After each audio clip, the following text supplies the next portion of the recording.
बिस्मिल्लाहिर्रहमानिर्रहीम।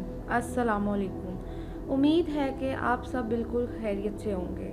हमारे real talk TV में आप सबको खुशामदीद। आज हम आपकी खिदमत में एक बहुत ही अहम टॉपिक के साथ पेश हुए हैं, जिस पर बहुत ही अरसे से मुख्तलिफ राय सामने आ रही हैं। आज हम अपनी इस वीडियो में आपको बताएंगे कि आखिर दुबई ने पाकिस्तानियों के वीज़ा पर पाबंदी क्यों आयद की। इस सारे मामले के पीछे आखिर वजह क्या है और कौन सा मुल्क इस सारी पाबंदी लगाने में अहम किरदार अदा कर रहा है। लेकिन इससे पहले कि हम वीडियो की तफसील की तरफ बढ़ें, आप सबसे गुजारिश है कि हमारी वीडियो को लाइक ज़रूर कर दें और हमारे चैनल को सब्सक्राइब करना बिल्कुल ना भूलें और मज़ीद अपडेट्स के लिए बेल आइकन को ज़रूर प्रेस करें। जी, तो अब हम आते हैं असल टॉपिक की तरफ कि आखिर ऐसी क्या वजह बन गई कि दुबई को पाकिस्तानियों के वीज़ा पर पाबंदी आयद करनी पड़ी। दुबई ने पाकिस्तानियों के वीज़ा पर जो पाबंदी आयद की है, इसकी वजह और कोई नहीं, सिर्फ़ और सिर्फ इसराइल की तरफ से दबाव है। जैसा कि आप सब जानते हैं कि पाकिस्तान इसराइल को कबूल करने से साफ साफ इनकार कर चुका है और इसके बरअक्स दुबई ने इसराइल को एक मुकम्मल अलग रियासत के तौर पर कबूल कर लिया हुआ है। यही वजह है कि दुबई इसराइल के पीछे लगकर पाकिस्तानियों का दुबई में दाखिला ममनू कर रहा है। बेसिकली इस सब ड्रामे के पीछे जो मकसद है वो सिर्फ़ और सिर्फ पाकिस्तानियों पर दबाव डालना है ताकि पाकिस्तानी भी इसराइल को एक अलग रियासत तस्लीम कर लें। जबकि इसराइलियों ने फ़लस्तीन वालों के साथ बहुत ही ज़्यादती की है, इनके मुल्क पर नाजायज़ कब्ज़ा भी किया है और पाकिस्तान इसराइल को इस वजह से किसी भी कीमत पर कबूल करने को तैयार नहीं है। इस सारे मामले की तफ्तीश के लिए जब शाह महमूद कुरैशी ने दुबई जाकर इनके फ़ॉरेन मिनिस्टर से पूछा तो उनका कहना था कि हमने सिर्फ कोरोना के बचाव के लिए पाकिस्तान के दुबई आने पर पाबंदी आयद की है। हालांकि सारी दुनिया इस बात को जानती है कि अगर किसी मुल्क में कोरोना सबसे कम है तो वो पाकिस्तान है। फिर दुबई वालों ने कोरोना के बचाव के लिए सिर्फ पाकिस्तानियों के वीज़ा पर ही क्यों पाबंदी लगाई, जबकि अमेरिका, अफ्रीका और इंडिया जैसे ममालिक जहां पर कोरोना के केसेस लाखों की तादाद में हैं, उन पर क्यों नहीं पाबंदी आयद की गई। उनके मुकाबले में पाकिस्तान, जिसमें सिर्फ कुछ चंद हज़ार कोरोना के केसेस पाए जाते हैं, उसके दुबई वीज़ा पर ही क्यों सिर्फ पाबंदी आयद की गई। इसी मामले में हिंदुस्तान टाइम्स में हिंदुओं ने ये बात बहुत ही दावे से लिखी है कि अगर पाकिस्तानियों के दुबई जाने की पाबंदी की कोई वजह है तो वो कोरोना नहीं बल्कि इसराइल की तरफ से दुबई को दरख्वास्त है कि पाकिस्तानियों के दुबई में होने से इसराइलियों की जान को ख़तरा है। इसराइलियों का कहना है कि पाकिस्तान इन पर हमला कर देंगे और दुबई को दहशतगर्दी का अखाड़ा बना देंगे। सिर्फ इसी बात से डरकर दुबई ने ये फ़ैसला लिया है कि पाकिस्तान के दुबई आने के वीज़ा पर पाबंदी आयद कर दी जाए।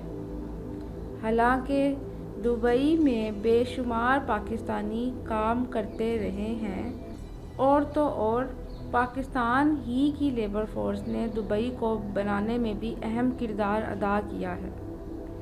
लाखों पाकिस्तानियों की आमदन के वाहिद ज़राए दुबई से जुड़े हुए हैं और आज तक पाकिस्तानियों ने दुबई में ऐसा कुछ नहीं किया कि दुबई वालों को नुकसान हुआ हो या किसी किस्म का कोई दंगा फसाद हुआ हो।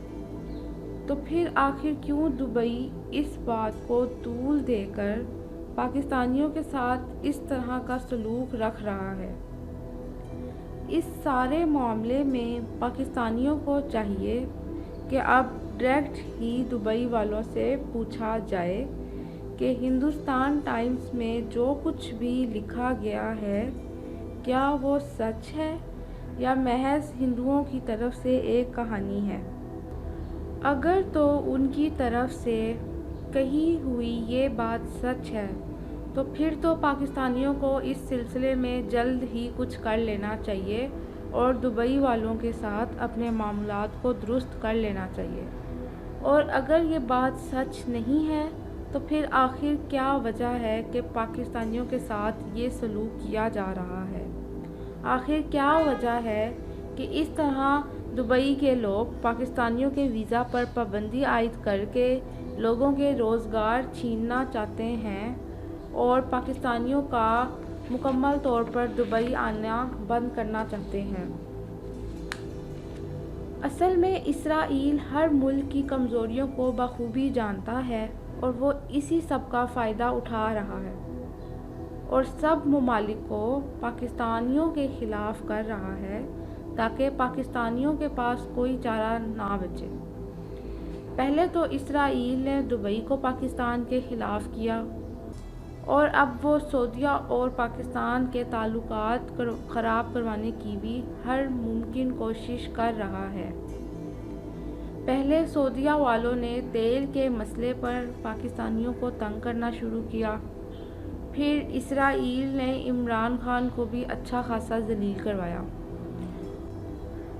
اور پھر خشوگی کے مسئلے پر سعودی شہزادے محمد سلمان پر امریکہ کے نئے آنے والے صدر جوئی بائیڈن کی طرف سے اچھا خاصا دباؤ ڈالا گیا۔ اس سارے دباؤ ڈالنے کے پیچھے بھی صرف اور صرف اسرائیل کا ہی ہاتھ تھا، کیونکہ سعودیہ عرب اسرائیل کو تسلیم نہیں کر رہا تھا، اور جب سعودیہ نے اسرائیل کو قبول کر لیا پھر اسی اسرائیل نے جوئی بائیڈن کو کہا کہ خشوگی کے معاملے پر سعودیہ پر ہلکا ہاتھ رکھا جائے۔ یہ سارا کچھ صاف صاف ظاہر کر رہا ہے کہ اسرائیل ہر ملک کے ساتھ صرف کھیل کر اسے اپنے قابو میں کرنے کی کوشش کر رہا ہے اور پاکستان کے ہر ملک کے ساتھ تعلقات خراب کروانے کی ہر ممکن کوشش کر رہا ہے۔ اسرائیل اس وقت صحیح فسادی کے طور پر اپنا رول پلے کر رہا ہے اور پاکستان اس سارے معاملے میں کچھ بھی نہیں کر پا رہا۔ اس لیے یہ وقت اب پاکستانیوں پر بہت بھاری ثابت ہونے والا ہے۔ ایک ایک کر کے پاکستانیوں پر تمام عرب ممالک کی طرف سے پابندیاں عائد ہونے والی ہیں اور پاکستانیوں کے سرمایے میں اس وجہ سے خاصی کمی پیش ہونے والی ہے، اور ابھی بھی پاکستانیوں کا سرمایہ اس سارے معاملے کی وجہ سے افیکٹ ہو رہا ہے اور اسرائیل اپنے مقاصد میں کامیاب ہو ہی جا رہا ہے۔ اس سارے مسئلے سے نکلنے کے لیے جلد ہی پاکستانیوں کو کچھ سوچ لینا چاہیے اور اپنے ملک کے باقی ممالک کے ساتھ تعلقات کو بہتر کروانے کی ہر ممکن کوشش کرنی چاہیے۔